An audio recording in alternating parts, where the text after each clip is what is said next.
This is Rumble, and I am Michael Moore, and I have with me today a special guest. Let me just say this before we begin. I can pretty much divide up people into two different categories these days during the pandemic. Category one are the people who should not be listening to this episode today.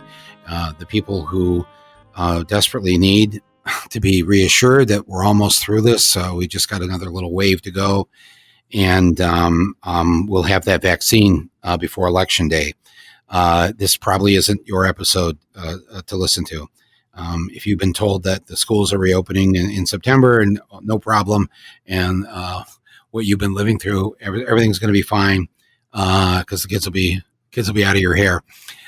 That's one group. The other group that I belong to is I want to hear the bad news, not because I want to get bummed out or depressed, but because I want to know and I want to participate in figuring out what we're going to do to save ourselves.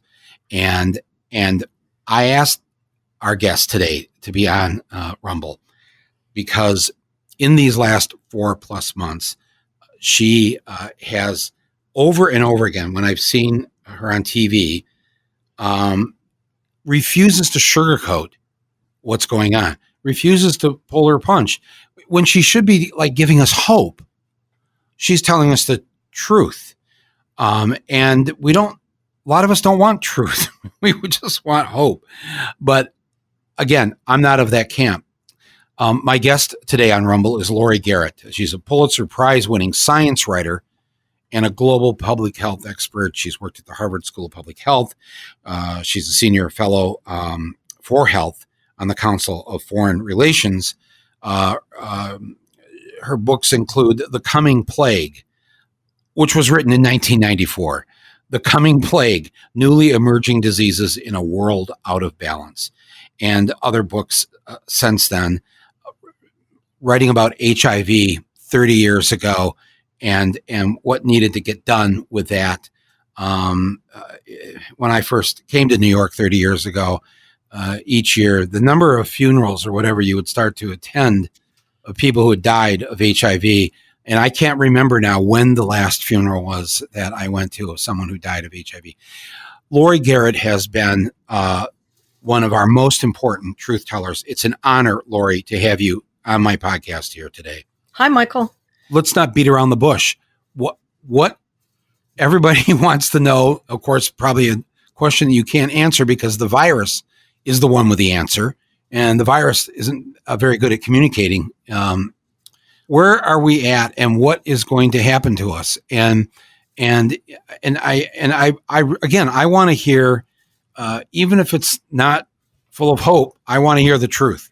Okay, unvarnished. First of all, many countries are trying to come up with plans and schemes that allow them to reopen, doing some stage of reopening, getting their businesses going again, getting people back in theaters, kids back in school, and so on, only to see another surge of cases. This is happening even in countries that have done extremely well, such as Australia, Japan, and South Korea. At least in their case, they have excellent surveillance systems on board so that they spot these new cases as soon as they emerge, and they do contact tracing and they isolate everybody who's infected and they stop it before it gets huge.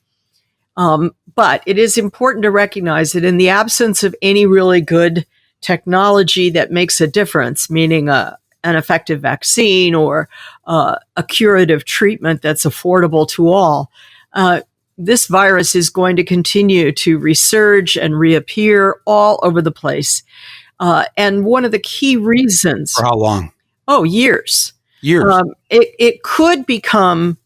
there's a very good chance, if we screw this up and continue to screw it up as much as we already have, that this will become endemic like HIV, join HIV in the pantheon of microbes that previously had no impact on human beings and are now a permanent feature in the human health landscape of the planet.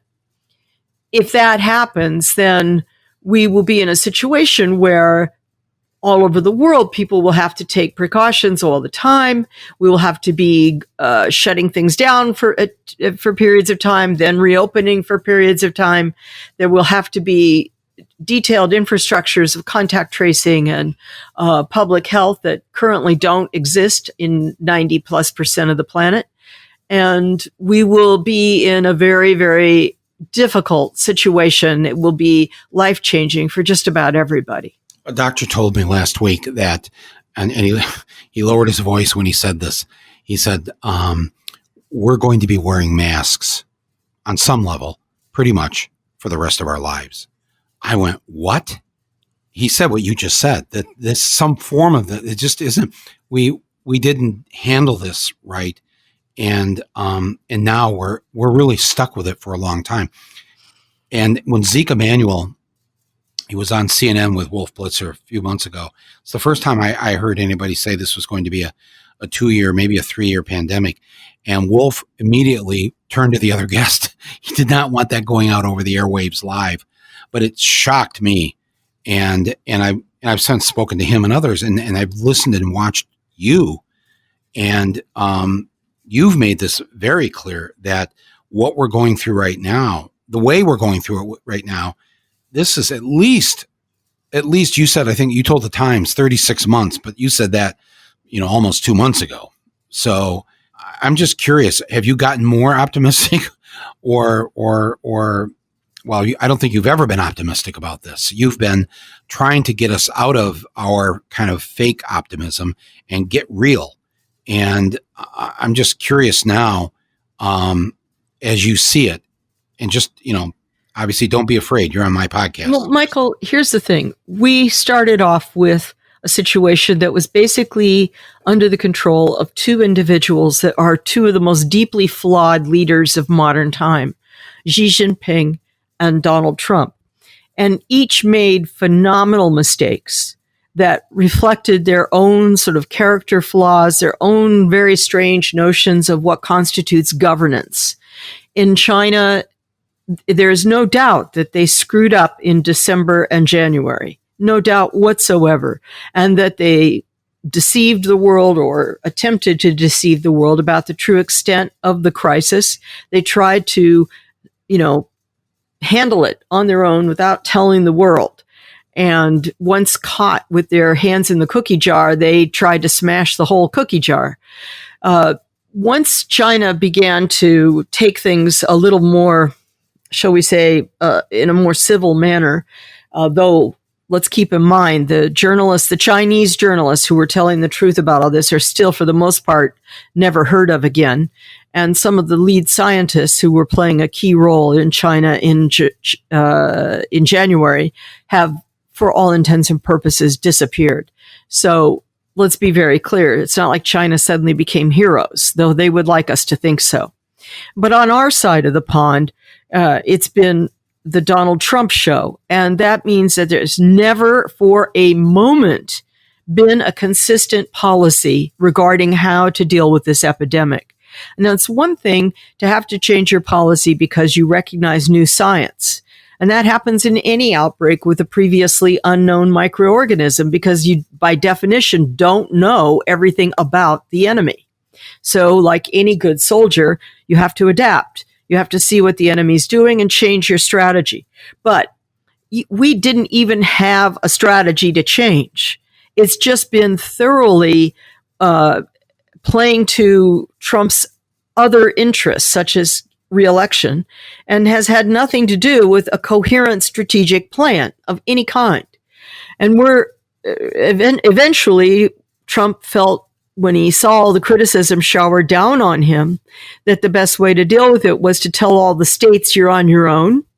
You're on your own not only to come up with your own plans, but to find your own PPEs, to find your own drugs, to find your own everything. And by the way, you're going to compete against each other. So I'm going to make sure that all the states are essentially in a fragmented, hostile relationship with one another. Oh, and by the way, let me just also say you're going to compete against the rest of the world so that when you go out and find N95 masks, you'll probably rip off a supply that was supposed to go to Ghana Or when you find some hospital gowns for the people of Nebraska, it might very well be that you interrupted the supply chain that was destined for Vietnam. And so we have become this pariah on the planet where we have used our sharp elbows and our economic power to usurp supplies that were in many cases already committed to other countries, other places, other people, and done so in this fragmented, hysterical manner, generally paying top dollar, in excess top dollar for every single thing, and with very poor results because none of it's being implemented in any kind of smart plan or scheme. So where we are now is that we have some states that have paid a very dear price in March and April and into May. And those are primarily in the Northeast and the Pacific Northwest. And these states have brought their epidemics under control for the moment. However, every one of them, and especially New York, recognizes that the virus can be reintroduced by travelers in a microsecond.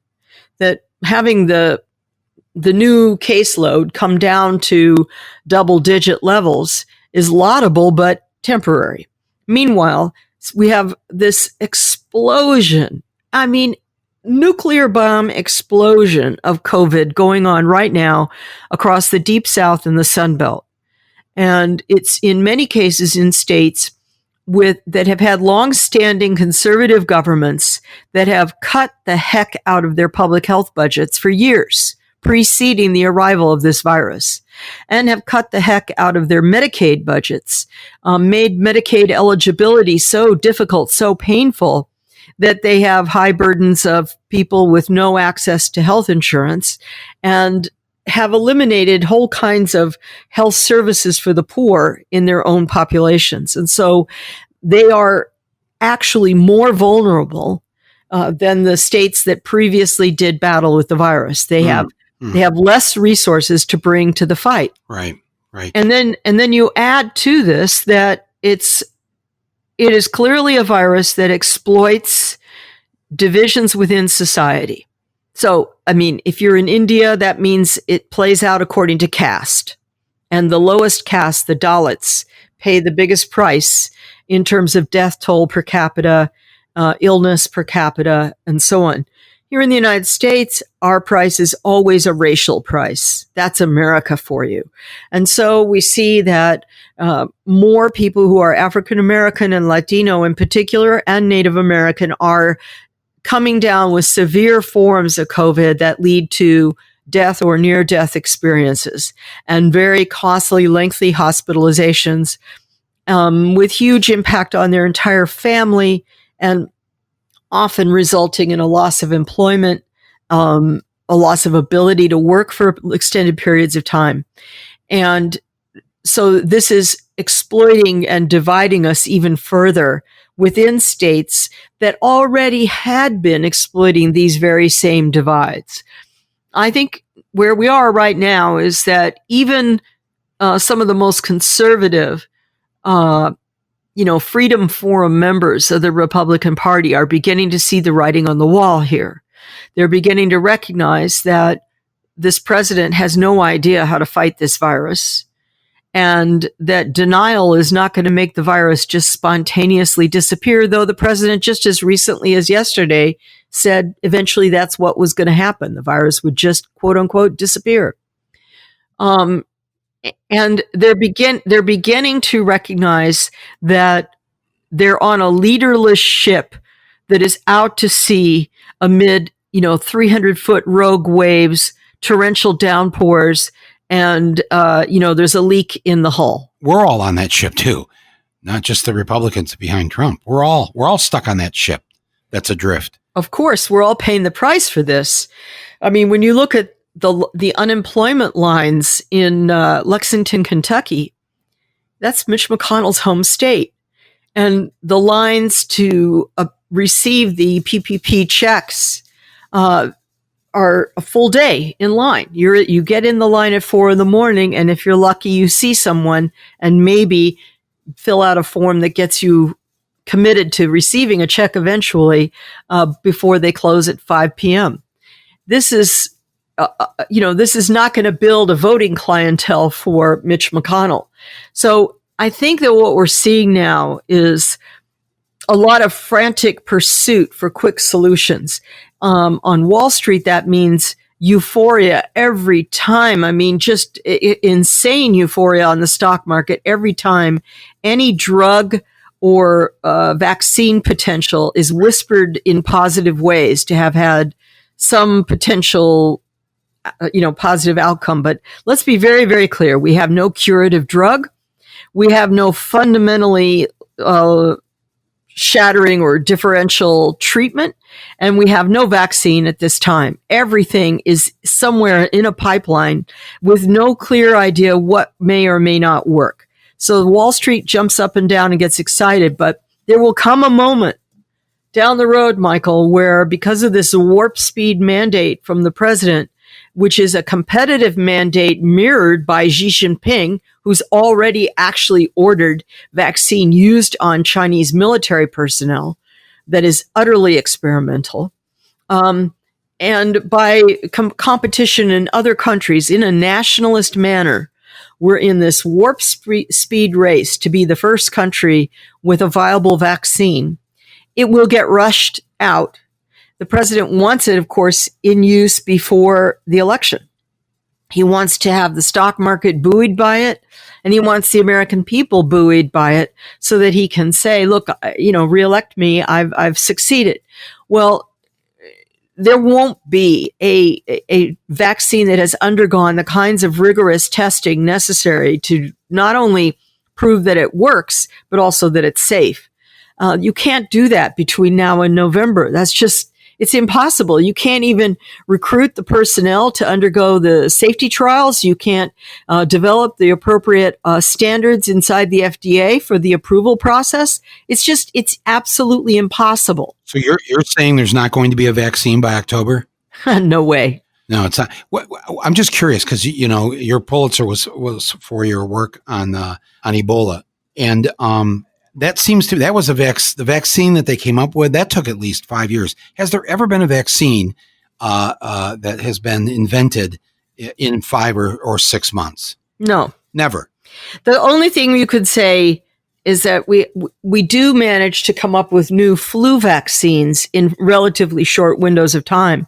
But that's just simply making slight changes on previous flu vaccines. It's not a fundamentally new vaccine against a previously unknown microorganism. So that hasn't happened before. No. My home is in northern Michigan, and my friends and people. I've been in New York during this pandemic, but they've only had I think a dozen deaths, and I shouldn't say only. It's 12 people that didn't need to die. Maybe 60 people have come down with it. To them, they're like, I think we're going to get through this. We're going to escape this.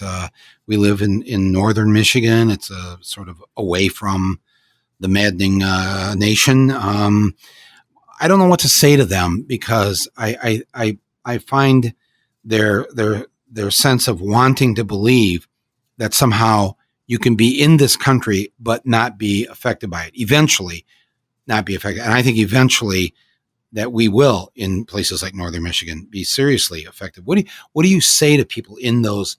And I've tried to cite the pockets, the Albany, Georgias, and the Sioux Falls, and the little places that have just had these explosions. That this too could come to us. What do you say to people that live in those areas? Or maybe you say to them, "Hey, good on you, you lucked out." Well, there's another aspect of the same basic question you're asking, and that is, what do you say to people under 30 who say, look, this isn't lethal for us. This is an old people's problem. I'm heading out to party. My hormones are pouring through, and it's time to find a partner and go out and have some fun. But look, there's a bar called Harper's. It's in East Lansing, Michigan. Yes, I know. And they did premature opening, and they got overwhelmed with clientele. The clientele were all under 30 years of age. And the youngest I believe I saw was 15. It was a wild and crazy series of days of partying in this bar. And now, at last count, 110 individuals have developed COVID who were in that bar. Wow. Yeah. And I think it's really easy to say, I look at the data and I think that I'm exempt. I'm somehow special. My town or my age group or my racial group or my whatever, fill in the blank, is somehow exempt. But it's just about chance, my friends. Your town in Michigan may not have yet had a super spreader event. Some individual who had a really heavy load of virus in their bodies went into a hospital, got misdiagnosed in the first few hours of hospitalization, coughed and spread all over hospital personnel, other patients, and boom, you have a catastrophe. Or a neighboring nursing home, same scenario, or a bar like Harper's. Yeah, I've tried to explain this. It just takes one truck driver from Toledo who's bringing up a load of groceries for the grocery store in Traverse City, Michigan, but he stops at the gas station. He stops and gets food at the diner, and just wherever he talks, coughs, touches, whatever, that one person can, as you said, can be the super spreader. It doesn't have to be a lot of people. It can start with one person. Way back in the 60s, there was a band called Eric Burdon and the Animals. And they were a British rock band. And most of their stuff was pretty conventional rock and roll. But they did, on one of their albums, they did this really strange cut in which the band sang kind of like a fake Gregorian chant. And little chime dinged in the background. And Eric Burdon, in his deep baritone, told the story of the plague coming. And the aristocrats all went inside the castle and pulled up the drawbridge and filled the moat with water and refused to help the serfs and the poor. And then the plague went through and there was great suffering in the land. And when the plague was gone, they said, "Where's the king and the folks inside the castle?" And they stormed the castle and found everybody dead. And this was, Eric Burdon's big hit song about the plague. But it's an apt metaphor that one can apply to any of these situations and say, is Mar-a-Lago the castle with the moat and the drawbridge? Is your town the castle with the moat and the drawbridge? This epidemic is finding its way into all sorts of strange little corners of the world, in places where, we don't really think of them as being on the beaten trail for tourism or business travel or heavy commerce. But there's COVID-19. And we're only beginning to see the spread of this globally. This is only, chapter 1 of a very long War and Peace length novel. That's what's hard to take. To think that when I say this to people, all I've been saying is I've been trying to keep it low. I've been saying this is at least another year or two of this. When in my head I'm going, you need to tell people what doctors and scientists have told you, that no, it's 2 to 3 to 4 years of this. Then it may be something different, but it may still be with us. Are we going to eventually need a shot just for this coronavirus? For the rest of our lives, or is it going to be something like that, or are we just going to treat it with whether it's that steroid pill that they said is helping, or a blood thinner that is helping to prevent clots in the lungs? What in your view of this? I know we don't know everything because we're dealing with something we've never dealt with before, but what just paint the picture of what. And I don't care how bad the picture is, because then I know what I'm going to have to deal with. I need to know. I think people listening to this want to know, what does this look like for the next year, next 4 years, next whatever? Well, here's the thing. The more the immune response to this virus gets dissected, the more complicated it looks, and the more it reminds all of us that we still don't have a vaccine against HIV, despite hundreds of millions of dollars of effort or billions really of effort and many, many years of smart scientists working on the problem. Right. We don't have a vaccine for malaria, which No. they've been working on that for 70 years. Well, at least there's a good excuse in the case of malaria because it is a parasite, not a virus, and it takes on different stages in its life cycle. So you could get a good, decent immune response to one stage, but then it appears as something completely different, and the immune system doesn't see it. But in the case of coronavirus, what is very interesting, when you look at the immune response, is that even people who never develop symptoms, and certainly people who survive after prolonged illness, have pretty pronounced immune responses, and it's a complex immune response. It's not just like it would be, say, with polio, where you make IgG antibodies, and the antibodies attack little spikes or proteins on the outside of the virus capsid and surround it and send off signals to the rest of the immune system, and in come the macrophage and they eat it up, and that's the end of the threat. With this virus, what we see is that when you mount an immune response, it actually involves several different arms of the immune system working all at once. You don't just make IgG antibodies if you survive. You make IgG and IgA, probably IgM, and then you also make this whole thing called the cellular immune response, which involves things called T cells. And this is a very elaborate, complicated response that, if improperly modulated in your body, can lead to what's called a cytokine storm, where your immune system goes haywire, overreacts, and ends up taking out whole systems of your body as collateral damage in an all-out sort of nuclear war against the invading virus. And what's really interesting is that many studies are showing that these immune responses are very short. They may last only a few months, and then you're vulnerable again. And yet it's also the case that people who were asymptomatic do have T cell immunity. Where is it coming from? Well, it's cross-reactivity with other coronaviruses, which is the common cold. About half of all common colds you've ever had were coronaviruses. They're not in any way identical to this particular COVID coronavirus, but they're in the same family. And it turns out the immune system cross-reacts. And so it sees coronavirus as being sort of like a common cold. Well, what's wrong with that? Doesn't that sound great? Then you'd have an immune response. Well, the problem is there's only about a handful of coronaviruses that cause what we call common colds.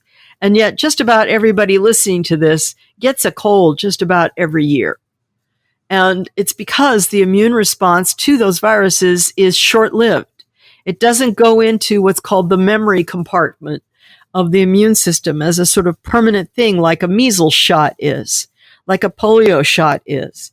And that could mean that developing a vaccine is going to be extraordinarily difficult, that we'll have products out and Wall Street will get excited and government leaders will get excited about some sort of RNA or DNA-based vaccine that comes out sometime in the next 12 months. But it may only cause a blip of an immune response and require boosters over and over and over again. So, oh man. All right. Okay. A lot of people are hoping, especially people who may have already gotten it, maybe they don't even know they've had this, that the immunity is going to be forever. And you just told us that just may not be the case. You may be immune for maybe 3 months. Well, Tony Fauci has warned this several times.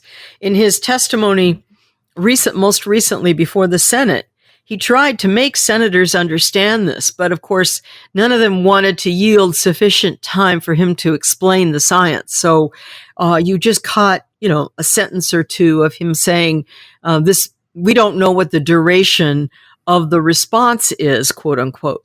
What he's trying to warn the political leadership about is exactly what I just explained to you. Mm-hmm. And then there's another facet to this.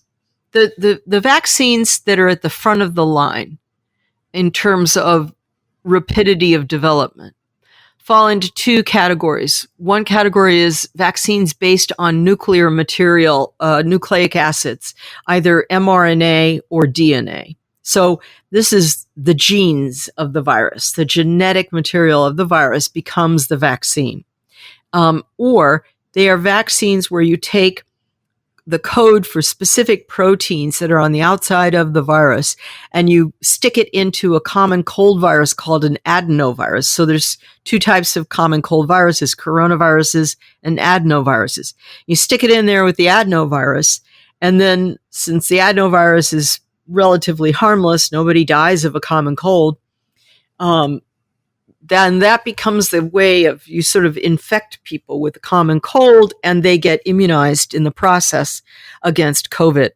Well, the problem here is, first of all, we have never before used a nucleic acid, either RNA or DNA-based vaccine in any context on any species. Not just never on humans. We've never used it as a veterinary vaccine or a livestock vaccine. And we don't really know what to expect. This is beyond experimental. This is, Never Neverland. And the FDA has never, and its counterparts around the world, these regulatory agencies have never had to go through the process of figuring out how to approve the safety and reliability of a nucleic acid-based vaccine. Mm. And worse yet, these vaccines are so unstable that I am told they have to be stored on dry ice, which is unbelievable. So what do our scientists need right now? Let's assume Trump wasn't president. I mean, Biden said the other day that if he's elected, Tony Fauci not only has like a permanent job, that there'll be no muzzle, that he will not have to have Biden or his people approve what he's going to say before he says it to the public. And frankly, it seems like I'm not the only one to say this, that when you see Dr. Fauci on television, it almost feels like you're watching a hostage tape where he's not quite able to say what we think we know he wants to say, but can't say it. And you're sitting there on the edge of the chair going, say it. And it's like he can't say it or he'll be out of a job in 2 hours. I mean, how do we get through these next 6 months with this? I don't think we have 6 months to lose at this point. It is dire beyond belief. I went through a period first when I realized this virus was out there in December. I was in a sense of adrenaline urgency. Got to get everybody hopped up. Got to tell the story. Got to get us moving. Let's activate all our systems. Let's go. And then as I started seeing that China was covering up and the systems around the world were not getting activated, then there was a kind of anger. Come on, everybody. Let's get going. What the heck? We don't have a minute to spare. Go, go, go, go, go. Why is WHO dragging its feet? Come on, everybody. And then when I realized that none of the necessary steps had been taken by almost any government and by WHO and by our government in the appropriate amount of time, then I sank into a really deep depression for a good 5 or 6 weeks where I felt almost paralyzed by the situation. Now I'm coming back out with a whole set of outrage. And I feel that we have no choice. We have to start shouting. We have to start saying, ladies and gentlemen, this is the plague. This is what we've been warning you about all these many years. In my case, more than 3 decades. It is here. It is now. And we either get our act together and pull all the punches and go all out to conquer it, or we're going to have permanent COVID-19 on the landscape for humanity. And it's going to be yet one more horrible thing we're going to pass on to the younger generation. If you were put in charge of this in January, of what would you do other than, no one's going to give you a magic wand? So what are the specific things that you would do? Because I'm thinking back at the beginning of this, we all remember I said this, a lot of people, well, just wait till the warm weather comes and then it'll be gone. Whoa! Well, the warm weather's here, and by the 4th of July, it was over 50,000 new cases a day in the U.S. So, or we need more ventilators, and then they found out, well, the ventilators might actually have been causing some of the problem. It's because we don't know what this is, and we've never seen it before. So everybody's trying their best to figure this out, but it's how, we don't know a lot about this. What we thought we knew, some of that wasn't true. We were guessing. It's you understand the confusion that people feel, and then the fear that people have, because they just don't know what to believe anymore, other than they know that whatever they're hearing from the White House is just a bunch of bull. Well, I think you've asked me two questions. One was, what would I do starting in January, if I were in charge? You were in charge. And the other is what people should believe. So let me take the second one. What should you believe? We have a unique problem in the United States in that we've had this extraordinary anti-science movement going on, rising and worsening for several years now, including a huge anti-vaccine movement, but also coupled with denying climate change, denying the impact of certain kinds of pollution. George W. Bush preventing any stem cell research, made it virtually illegal. For 8 years, we couldn't study stem cells to find solutions. We can go down a long list, and it is not, it's much, much worse under this administration, but it well precedes this administration. So when you're facing something full of unknowns that is a previously unseen microbe, you must expect that science will make daily discoveries, and that in some cases, the discovery will contradict what seemed to be the dogma of 5 weeks ago. That's the nature of the beast. We've landed on a planet we've never been on before. We figured out that it has nitrogen, oxygen, helium, and hydrogen in its atmosphere, but we haven't yet figured out whether or not it's safe to take off our helmets. And somebody decides it is, they take the helmet off, and they're dead. You need a sophisticated level of understanding in the general public that science will go forward, but there's experiments, there's mistakes, there's retakes, there's out into the unknown. The problem is that our public is very intolerant of any errors by science, any confusion from science. Wear a mask, not wear a mask. Ventilator, not ventilator. Kids can get it, kids can't get it, and so on. And there's almost this insane expectation that a matter of days after discovery of a previously unknown microbe, we should know everything about it and know exactly how to treat it and know exactly how it's spread. And that's just, impossible. But to your second question, how do you move forward? What would be different? If it really is about leadership. And at this moment, and if you were in charge, if at this moment or in January, I would do two things immediately. One would be to take all necessary steps to defragment the American response, to put more authority at the CDC, bring more of the decision-making and the guidances into a centralized repository so that the states were following coherent strategies, coherent ordering, have centralized ordering of supplies, centralized everything to create greater efficiency and coherence across the national system. So that if we said wear masks, it's not wear masks in Santa Fe, but not in Taos. It's wear masks in America. And the second thing is a recognition that this microbe is global. It's been found everywhere, to my knowledge, except Antarctica so far on the entire planet. And even remote islands already have this virus. That means that it cannot be defeated for any population, certainly not a giant territory the size of America, unless it's defeated for all populations. And so we have to come back into the global community. We have to resume our relationship, not just with WHO, but with G7, G20, World Economic Forum, the International Pharmaceutical Pursuit, the World Trade Organization, every single international entity that is essential to creating a global coherent response so that we don't end up in a situation where country A develops a vaccine and says, screw the rest of you, we're keeping it for our own only.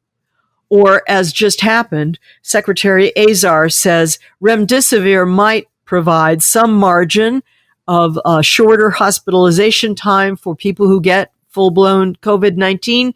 So we are buying the entire Gilead supply, and it stays in America, and the rest of the world can go to hell. We have to get out of that and into a whole new mindset that says the only way to conquer this disease is to conquer it everywhere. And the only way to conquer it everywhere is with a global strategic plan, a global mutualist commitment with a sense of solidarity that cuts across all countries. And that's, a clear set of rules of the game. You cannot deny treatments to another nationality or to a subset within your country based on caste or race or religion. You have to have a clear sense that America is back in the driver's seat, back helping the whole world, back being the leader of a positivist approach that we were when George Bush created PEPFAR and changed the whole ballgame of how the world viewed the enormous toll of HIV in Africa. We can do this, but we have to get out of our nationalistic mind frames, our populist mind frames, but more importantly, we have to get out of thinking that there's some kind of inherent rights mechanism, a sort of, constitutional right to get sick, a constitutional right to refuse to take steps to protect your neighbor, whether your neighbor is a 70-year-old with cancer that lives down the hall from you in your apartment building, or your neighbor is Mexico. And we have to get out of this notion that somehow, when I saw a protest demonstration in Austin, Texas, where a whole gang of no mask folks were screaming at a woman wearing a mask and shouting, "We're not communists, we won't wear masks." When the heck did protecting yourself and others from a public health threat become communism? No, it's insane at this point. And the fact that it's become political. If they're wearing a mask, that means they're against Trump. If they're not wearing a mask, they're for Trump. And why Trump would want to lead his own supporters to their possible graves makes no political sense. You need every vote possible, Donald Trump. Why would you be supporting or acting in a way where your very own people who are going to vote for you may not be around on November 3rd? It boggles the mind, Laurie. Just on a political science level, it makes no sense. But we're at this point now where we just want to keep telling ourselves these stories, and I don't want to tell myself I'm in day, I think like 117 or whatever of in my own personal lockdown. And, and I had pneumonia, in recent years and have, a compromised situation with my lungs. So the doctor told me, you need to isolate and be careful. So I've been very careful. And, but parents believe that the kids are going to go to school in September. Are the kids going to go to school in September? Can I just ask you that? I know you don't have the total answer but I just think, I just don't know what to say to them. I don't want to burst their bubble. And maybe the kids can go to school. I don't know. What would you send your kids to school in September? If you look around the world, there's a lot we could learn from other countries that would help us to consider opening schools safely. But we don't have the humility to imagine that America can learn from other nations. So we're, floundering and flailing about rather than mimic some of these very effective strategies. Japan has kids back in school. South Korea and Singapore have kids back in school. New Zealand has kids back in school. What have they done? What are their strategies? Well, first of all, you have to bring the general population viral level down so that the community isn't just saturated with asymptomatic carriers, regardless of their age, running around spreading virus without taking any precautions or any commitment to the social. So fabric. we haven't done that, and spoiler alert, we're not going to do it in the next 2 months. You have to hope that folks in Arizona, folks in Texas, folks in Georgia, where it's just skyrocketing right now, and where the ICUs are filling up, where the governors are themselves having to realize that they are just a day or two away from no longer having room in their intensive care units to take on more patients. So that they're going to be like New York, looking at, do you turn the Javits Center into a giant warehouse for COVID patients? You have to assume if we make it through 4th of July without it turning into Memorial Day all over again and massive infectious events and parties and what have you, you have to assume that there's going to be an awakening, that political leaders are finally going to say, wow, we tried plan A, that didn't work. Let's go to plan B, which might mean actually doing contact tracing, actually doing widespread testing, actually everybody wearing masks and washing their hands, and actually rethinking what does quote unquote reopening mean. I mean, the other side of this, however, is that the real pain of the economy hasn't yet been felt. The majority of Americans who've lost their jobs are either on a furlough, so they think, well, I will get the job back. It's just, wait for this magic moment with the virus. Or they're getting some form of federally subsidized PPP or unemployment extension or augmentation of unemployment payments so that, that plus credit cards, they can pay the rent, they can buy food. But the time is running out. Unless a miracle happens with Mitch McConnell and the folks in the Senate, none of this is going to be extended past July. So we do have a scenario to look at in which the real death toll of this huge surge in infection in the deep south of the United States and the Sunbelt states will now be felt by August in graveyards and in intensive care units. And the death toll will be catching up. We'll be looking at, 200,000 dead Americans by Labor Day, possibly 250,000 by the end of September. And it will all be hitting at the same time as this economic catastrophe hits that leaves people unable to pay rent, unable to buy food, unable to buy gasoline for their vehicles.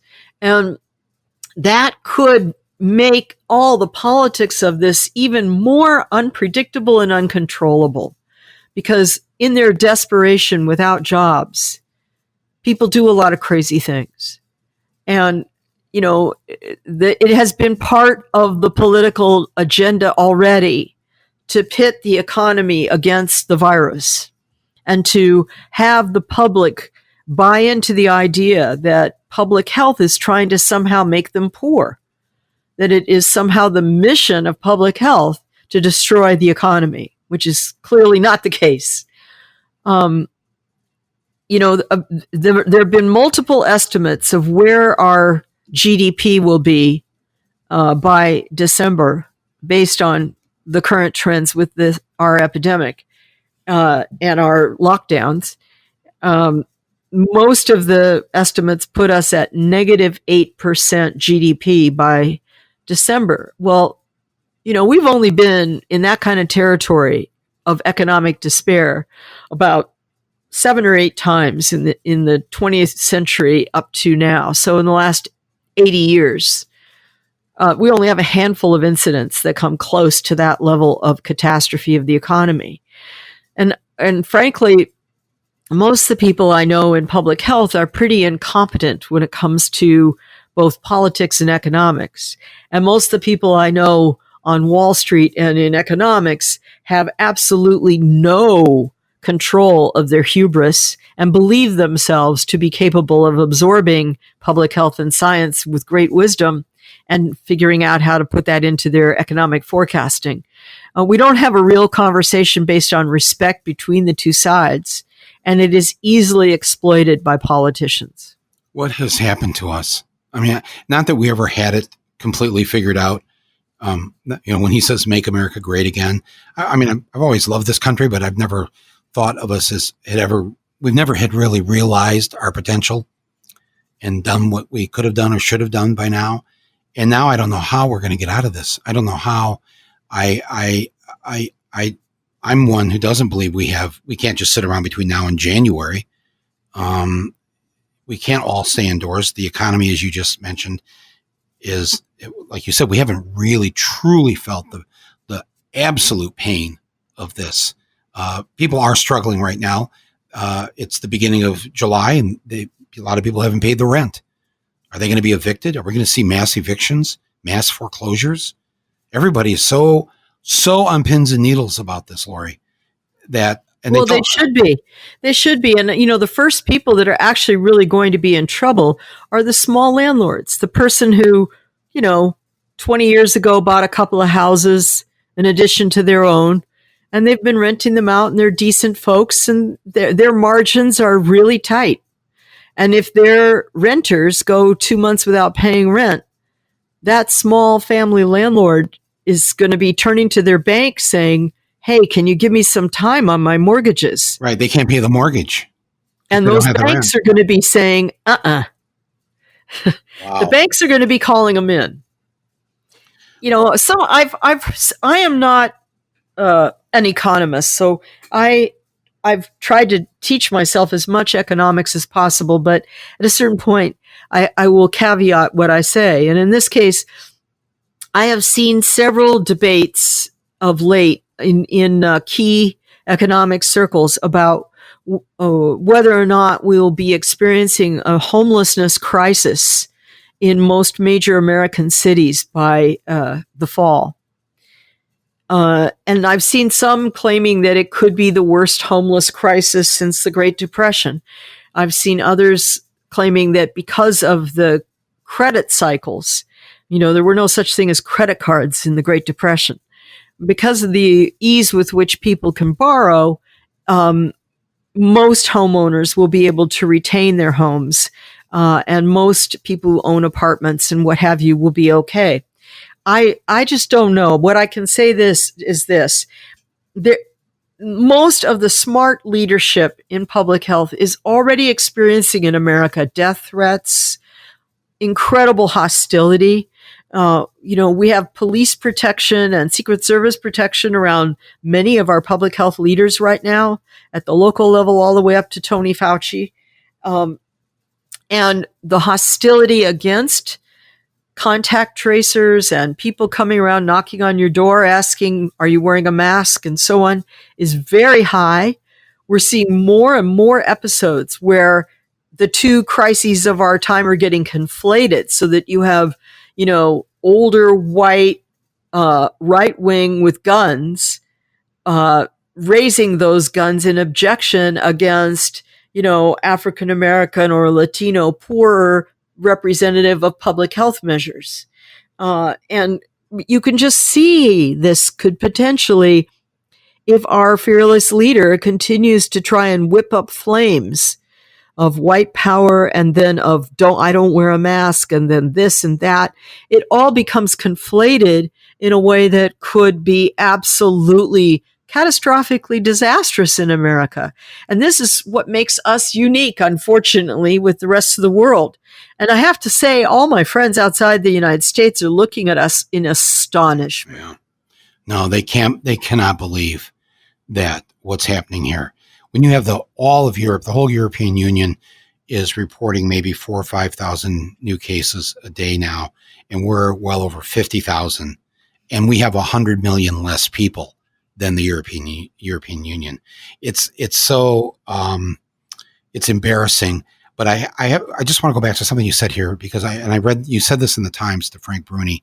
you alluded to the fact that when the working class, when the middle class, when obviously the poor decide that they've had enough suffering from this pandemic, and not just the medical suffering, but the economic suffering, that there will be a rage against those who have made money, who, as you say, have this competitive thing going on between the drug companies, Wall Street, etc. You've warned of this. You've warned of this. The rage will not contain itself, just like the virus. People will stand up when it's their family that's out on the street, when they don't have food. Well, how do they think people are going to start reacting? What's this country going to look like 4, 6, 9 months from now?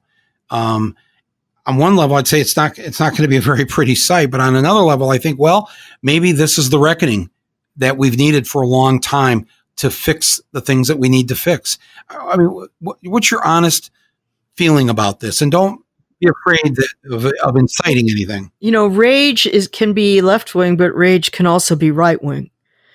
And leaders of various stripes and types, religious, political, and otherwise, can whip up rage.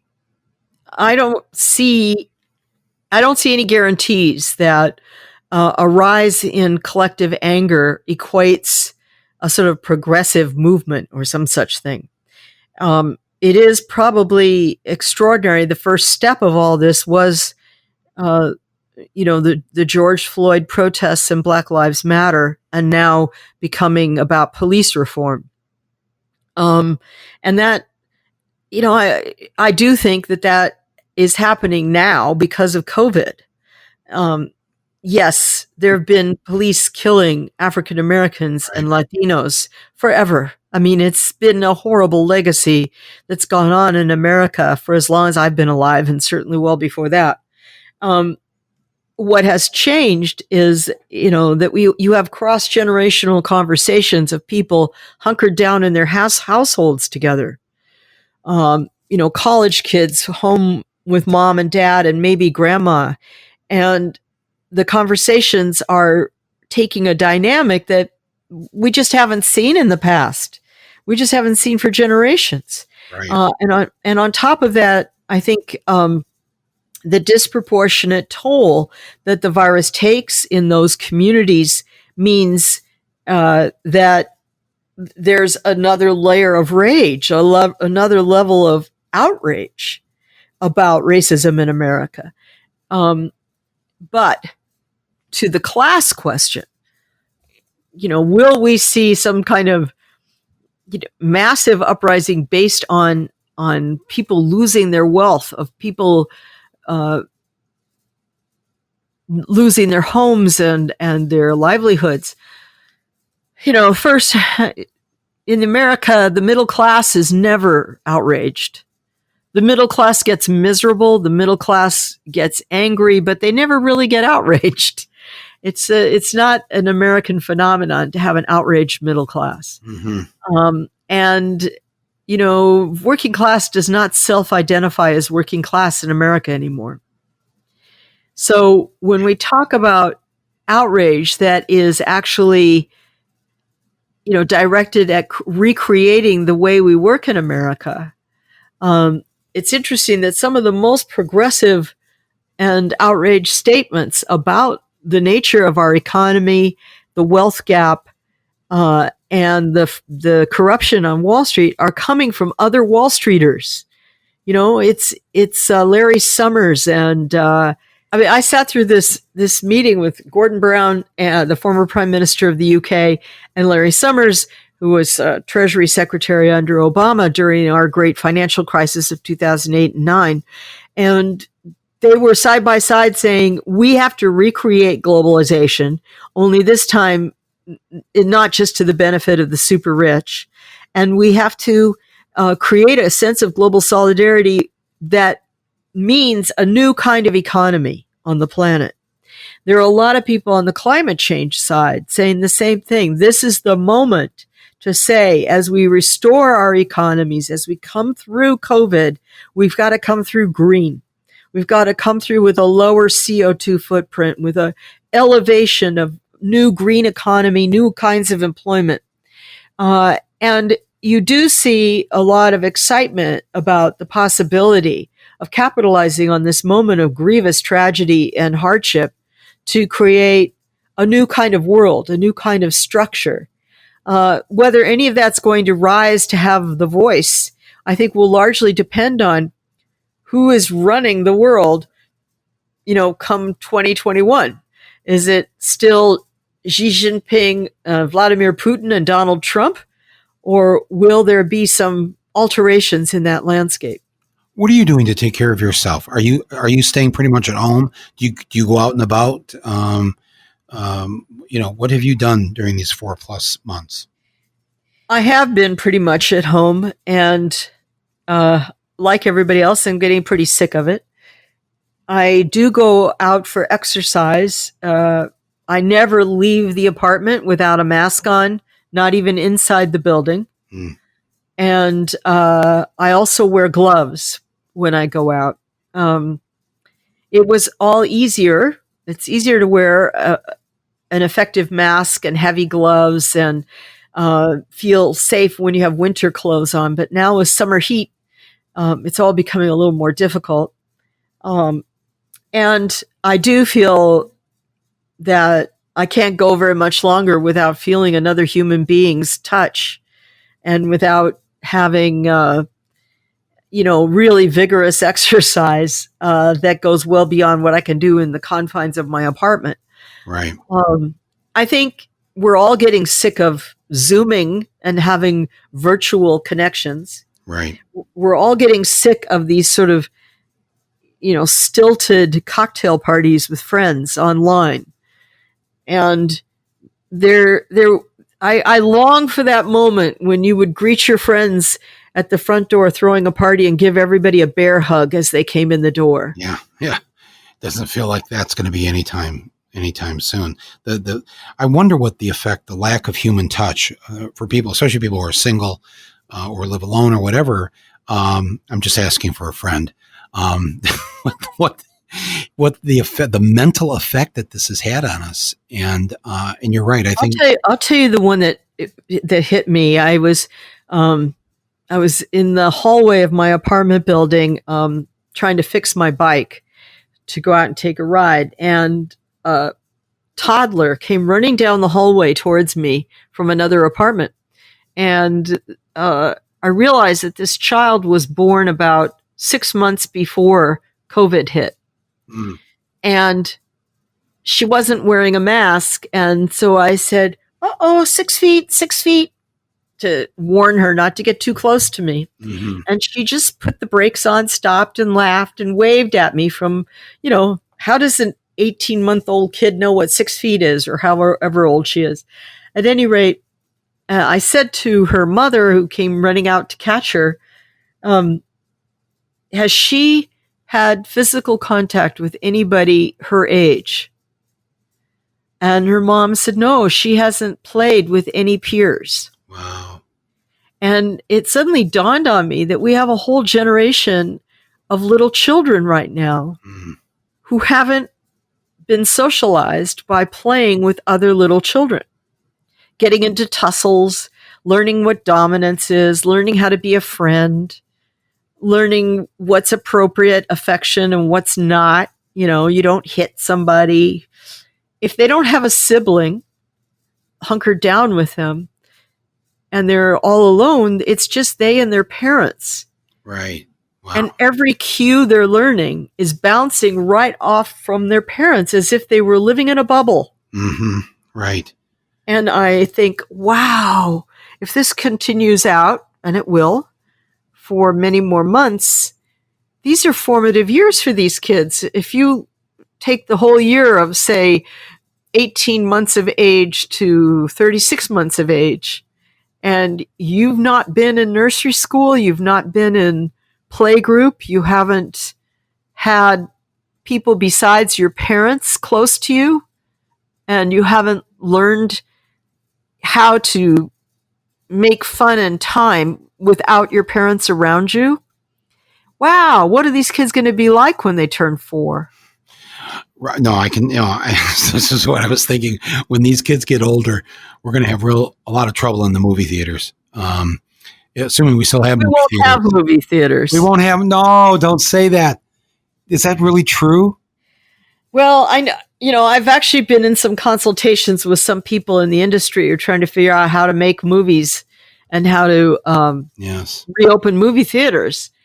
And of course, this is a really tough challenge right now, but the industry was already in trouble before any of this happened. Right. And there were already declining attendances at movie theaters, and many movie theater owners were realizing that if they wanted to continue to pack the seats, they were going to have to come up with it being an experience to go to the movies. There would have to be more going on than just the motion picture itself. And that's all going to be harder to accomplish the longer we realize that we can't really sit, shoulder to shoulder with other people. Even if you separate the seats a little bit,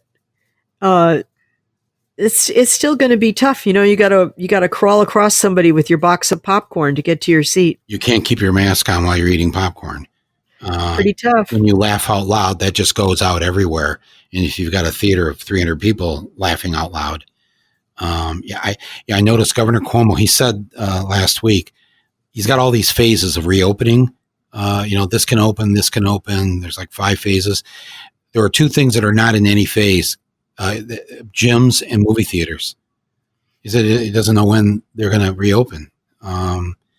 And I don't even, do you think they should even be doing any reopening right now, anywhere? Well, I'll tell you, my concerns are less about the movie industry because, frankly, there's so much money there. They'll figure something out, and they have Netflix and what have you. But I live in New York City. I am surrounded by friends who are artists, performing artists, musicians, painters, sculptors, and they are all of them, every single one, on zero income now. There are no venues open for the arts. Right. Our great museums, right. The Metropolitan, the Whitney, the Guggenheim, and so on, have become giant warehouses with trillions of dollars worth of stuff inside of them. And the longer this goes on, the more marginal their financial situation is. So that, now they can pay the security guards and they can pay the curators to still keep an eye on things. But how much longer can that go on? And this is true not just for American museums and American opera companies and orchestra Broadway, live theaters and rock bands and you name it. It's true the world over. And so, I do realize now I'm starting to understand a few things that always puzzled me. When I was in Florence, I got access to the National Archives in Italy and looked at some of the original parchment and vellum manuscripts from the plague in 1346 to 1351. And I was very frustrated. I wasn't finding some, great document that delineated the damage to Florence or that described the horror of the plague. And in fact, mostly what I was finding were people pissed off that their work wasn't going so well. Like a wine merchant mad that he would get to the vineyards and nobody had picked the crops. Where were they, darn it? Well, they were dead. That's where they were. Mm-hmm. And it had this very strange sense to it. And when you think about what were the great writings about the plague, whether it's the Black Death of London in 1660 or the, Great Plague of the 14th century, where are the great writings? And it's just the Decameron, the Plague Years, a handful of books, and all of them were written after the fact, a generation later, by people who interviewed and talked to their elders and recreated something that they did not personally experience. And I realized, wow, there is this long extended period where the arts just disappear in European history. And that's why. And interestingly, the London plague comes right at the height of Shakespeare. Shakespeare never wrote a play specifically about plague, but all through his plays are references to plague. And in many cases, the worst curse you can cast on someone is to say, "A pox on you. May a plague come upon your house." And we hear that now. And maybe today it resonates for us, but in the 20th century, we would hear that and it would be just like a line, like, I hope you have bad luck or whatever. But certainly in 1665, if an actor said on the stage of the Globe Theater, "I wish a plague upon your house," it would have been received with great horror by the audience because they had just been through a plague where it was bring out the dead. Right. And it was of great scale. Right. And so I do wonder how much of the arts are going to survive. What will they look like?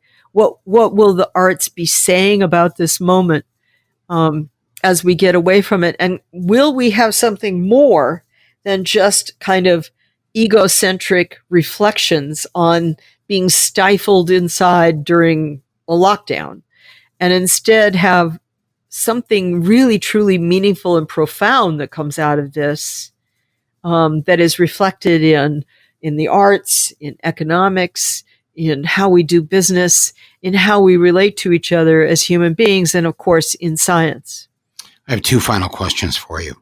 Number one, why does it seem that New York and much of the Northeast is not participating in the massive rise in new cases every day? Have we achieved herd immunity, as they call it?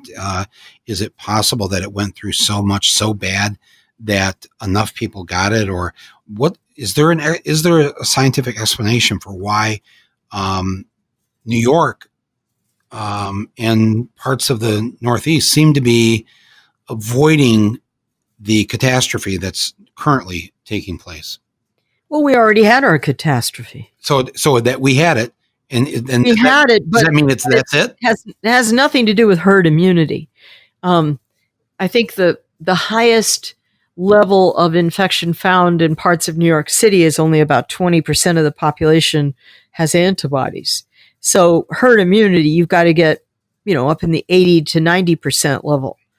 So no, we don't have herd immunity. What we have is a herd that decided to get back in the barn. And they're not out there ambling through the hills amongst the other infected out there. And I think it's very hard for the rest of the country to understand what New York went through, especially here in New York City. The sound of sirens 24/7. Yeah. The sense of death was in the air. There was never a moment when you would not think about it. And when you could just, escape any thoughts of this terrible pandemic. And almost everybody I knew someone who had COVID and probably knew someone who died of it or was on the front lines fighting it, or both, or all of the above. In my case, all of the above. And I think that what's happening now is that other parts of the country are just starting to catch up. This has been one gigantic wave with little wavelets. We're not in a second wave. Anybody who says that doesn't know what they're talking about.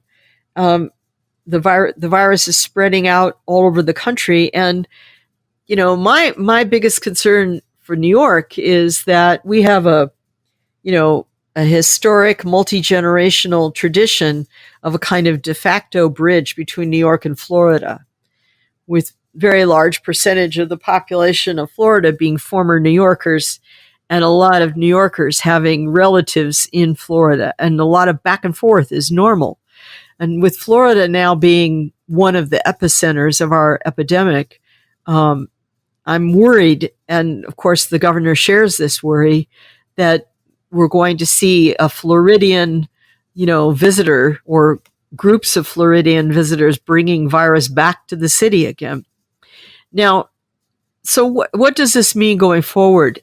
I think that it's essential that places like New York City, like most of New Jersey, most of Connecticut, Massachusetts, New Hampshire, Vermont, these areas, Maryland, Baltimore, all have to realize, okay, you can't let down your guard. On the contrary, you have to elevate your guard.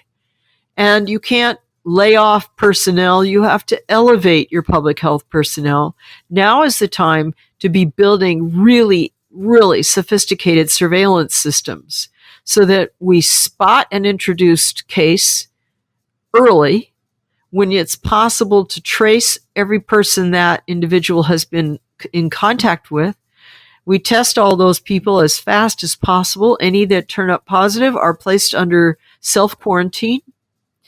Anybody who's positive with symptoms is placed in a designated hotel or residential facility of some kind that is separated from the rest of society. And we, come up with ways of having non-punitive, non-stigmatizing, but essentially quarantine to minimize the spread over and over and over again. And that's what's going to be from now on. In other words, if you test positive, you get a 14 days free stay at the Hilton in Times Square and with food provided.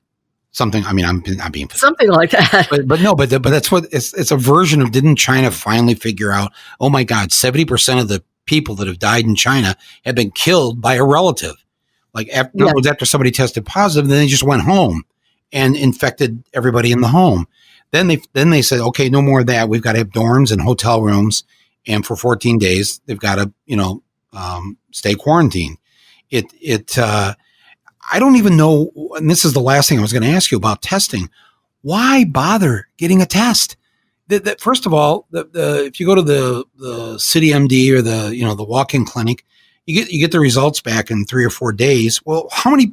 You could have got it in those next 3 or 4 days. It's a test that tells you what happened on Saturday. Well, Saturday's long gone. You could walk out of the testing facility and get infected 10 minutes later. The test is only relevant for those first maybe 5 or 10 minutes that you've taken the test. What is the point of everybody in their cars lining up for those tests when we don't have a plan for after the test is administered? Right.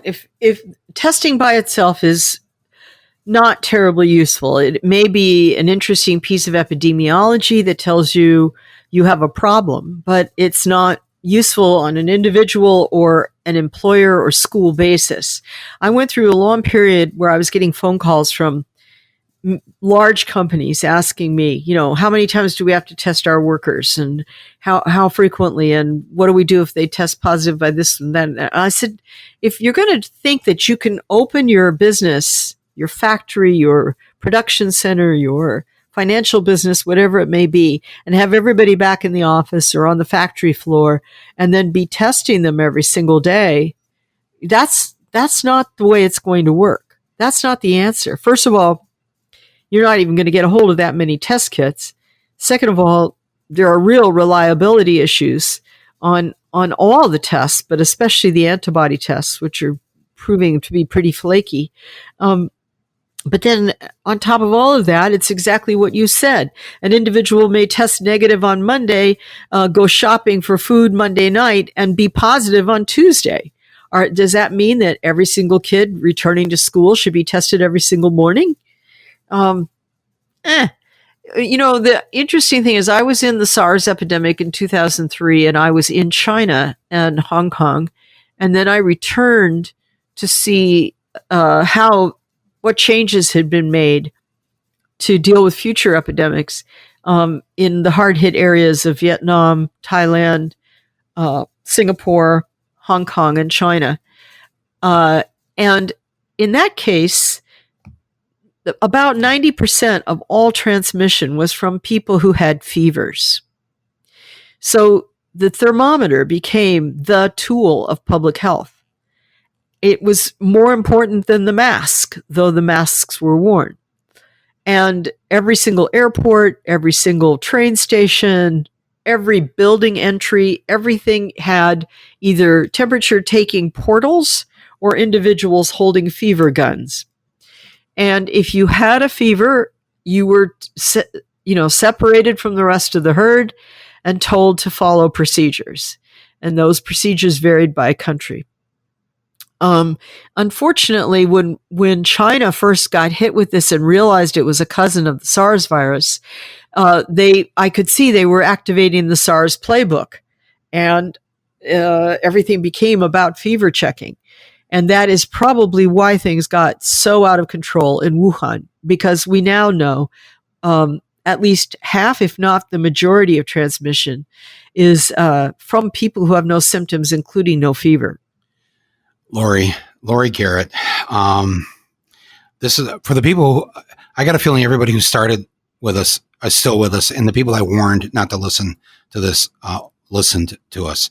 So I guess, before I want to let you have the last word in terms of thinking about what people should do. But I also just wanted to mention, I forgot to mention this in your introduction, that you were a consultant on the film Contagion, which is a film that we all have on a continuous loop right now. We've all watched it 2 or 3 times during the pandemic, in part because it's always better to see people who have it worse than you. Makes you feel a little bit better. Millions died in that movie. But also the hope at the end. The movie ends, they get a vaccine by day 117. And I was thinking about that today because I'm in that day today. But what they didn't show at the end, they just show everybody getting a shot. But Lawrence Fishburne, one of the top doctors there at the CDC, he gives his shot to a kid who wasn't going to necessarily qualify for a shot. And it leaves open the question, they rush the vaccine at the end of the movie. We never see if the vaccine works. The movie ends. And I assume you had an interesting time trying to consult and trying to offer your advice to the filmmakers. Yeah, well, we went through many permutations on that, in part because the original script was really about a reprise of the 1918 pandemic flu. So that we were imagining, what if a flu of that severity and contagiousness hit the world today? What Right. would that look like? And unfortunately, the script was pretty much done. Soderbergh was happy with it. And then, in fact, swine flu broke out.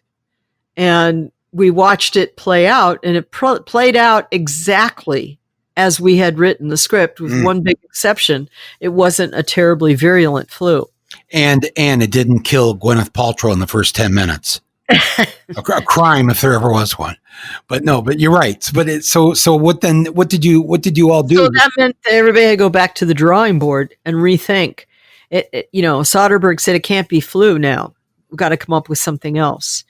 And Ian Lipkin, who's a terrific scientist at Columbia University, actually virtually invented a virtual virus similar to the Nipah virus, which is found in Southeast Asia, spread from bats through palm trees to kids and pigs. And then it is very, very lethal. If you acquire it, your odds of dying are greater than your odds of surviving. And there's really no effective treatment or vaccine for it. So he was imagining, what if Nipah broke out of that cycle of transmission and became airborne contagious between people? And so that led to a whole different think about how it would work. And then it reminded me of my experiences with SARS, because when SARS first broke out, of course, China covered it up for a long time. And we were many months into the outbreak before the world realized what was on its hands because of China's cover-up. And when I went to Hong Kong, and it was still possible for me to sneak across the border and get to Guangzhou, to the wet market where it had all started. And they had still not closed it down. And I could see the conditions under which the animals were stored and sold and where the animals went.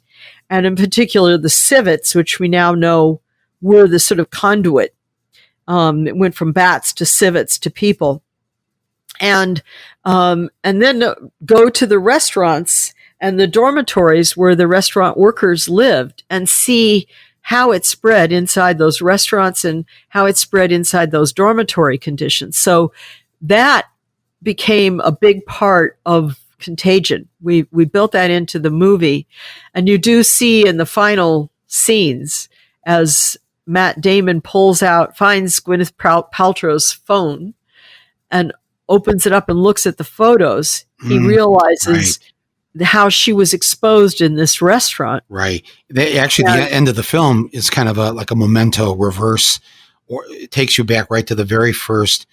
And it's not the very first thing isn't the bat. The first thing is some company mowing down the bat's habitat with bulldozers and the banana trees and trying to do development and growth and all these things that have been a plague. Well, people are constantly asking me, why is it always bats? Ebola's from bats, Lissa's from bats, Nipah's from bats, COVID's from bats. Why bats? And shouldn't we just kill all the bats? And of course, the answer is no, don't kill all the bats. First of all, the insectivore bats are the ones eating the mosquitoes that carry malaria, etc. And secondly, the other bats that are vegetarian are the great pollinators of the rainforests. Without them, you would have no trees, no great growth in the rainforest. Well, but why bats? Because we are really ruining bat habitats. Yeah, it's a bulldozer, not the bat. It's the bulldozer. Yeah, it's the bulldozer. It's climate change. The temperature is rising in the upper canopies of the rainforest, and that's affecting the nature of the fruit growth and the ability of the bats to tolerate living up in the upper tiers of the canopies. Well, it was. I think the movie itself is a good eye opener, and I think has generated a lot of discussion. The what you have done and what you've been saying and doing here during this time has been, I think, you've been doing the Lord's work, and if we can still say things like that. But let me just I wanted to give you this last moment though to people who are listening. The podcast is going to end now. And you have a choice, possibly to get up, to do something. What is that something that a person right now listening to you and I could do today, tonight, tomorrow? Not, the obvious things, yes. Please wear a mask. Please wash your hands. Don't touch your face. Don't infect others. But what is I think people want to know, they want to do more than just that. They want to make a difference, and we're not doctors and we're not scientists, so we can't make a difference that way. What can the average person listening to this right now do as this podcast ends? I think it would be amazing if, whether you're hunkered down with your family or you're alone, but you're on social media with friends all the time, if you thought about what is your skill set, what's your special skill, everybody's got one, at least. Whether it's the skill you earn a living from, or it's the skill that nobody's really paid you for it, but it's something you do well.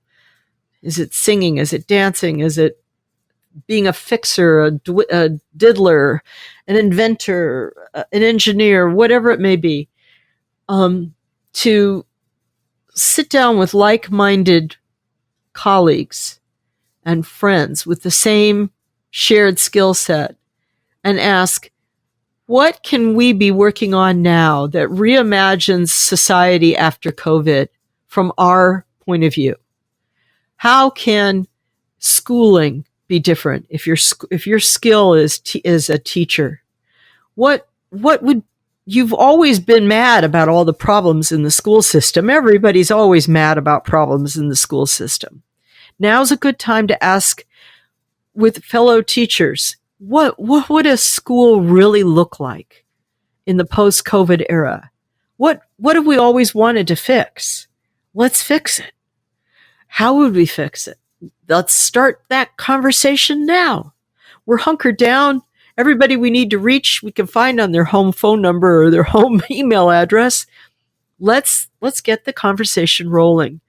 And I know that lots of people in the arts are going through this now out of desperation, asking, will we ever again have audiences packed into theaters? Will we ever again have sellout exhibitions at museums where people are literally craning around others in giant crowds to see their favorite Matisse? Well, everybody should be doing this, whether your skill is that you're a heck of a cyclist or you were going to be in the Olympics, but the Olympics have been postponed. You're a dancer, you're a tennis player, I don't care. Whatever it is, start imagining what your post-COVID world would look like and imagining how it could be more humane, safer, stronger, and more meaningful for a broader range of humanity than we're previously able to engage in it. Wow, I that's so beautifully put, and I can't think of a better way to actually just spend this quiet time right now, imagining that the world I want to live in, that you want to live in, and the belief that we could make it happen. Our parents, our grandparents, our great-grandparents, they, in various levels, they made things happen. They persevered. They suffered through things. The world got a little bit better. 2 steps forward, 1 step backward. 1 step forward, 2 steps backward.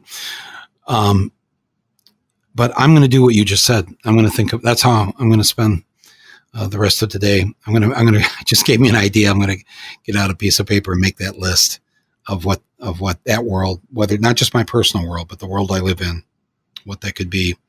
And maybe we'll revisit this on a later podcast in the next week or two. Laurie Garrett, thank you so much. Thank you for the work you've done. Where can people find you if they want to just stay in touch with you, with your thinking, your writings, your talks? What can we put up on our podcast site here so that people can click and find you? Well, the 2 best ways to sort of keep track of me are my website, which is currently under renovation, and that's www.lauriegarrett.com. And the other is I'm a Twitterati. So go to @Laurie_Garrett and catch me on Twitter. And Garrett is with 2 R's and 2 T's. Is that right? Correct. And Laurie is not Lori. Oh, yeah. What an abomination. Those Lauries, I'm telling you, they really wrecked it for all the real Lauries. It's Laurie, right? Yes, right. So you have to think Irish. Thank you. Okay. Yes, think Irish. That has helped in the past. I can, cite examples. But thank you very much. And thank you to all of you who've been listening to this. I know you probably have a lot more questions. Feel free to send them to me on our podcast site here. Mike@michaelmoore.com is all you got to do. You can leave a voice message. Go to Laurie's site. Go to Laurie on Twitter. That is a good idea because with the 280 characters, she'll give you the straight dope. And we do want to hear the truth, no matter how awful that truth is. It's our only way out.